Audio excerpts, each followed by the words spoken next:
Magandang araw mga bro. May ayusin tayong motorsiklo na Honda.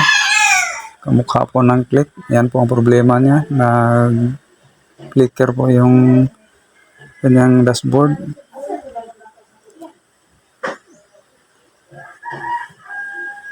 Minsan okay, minsan hindi.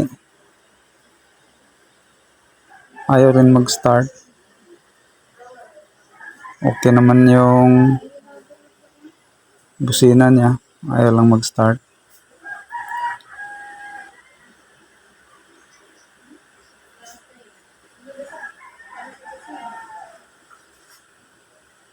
Kaya binuksan ko yung lagayan ng fuse niya. Tapos nilinis ko, okay naman lahat. Kaya binuksan ko na lang yung sa gilid niya. Kaya pala ayaw nang umandar. Kasi naputol na yung linya niya papuntang ignition switch. Yun lang ang problema niya mga bro.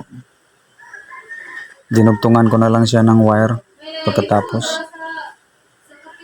Tsaka mandar na. Hindi ko na lang nabidyohan. Pero yun lang talaga ang problema niya. Napudpud na yung wire.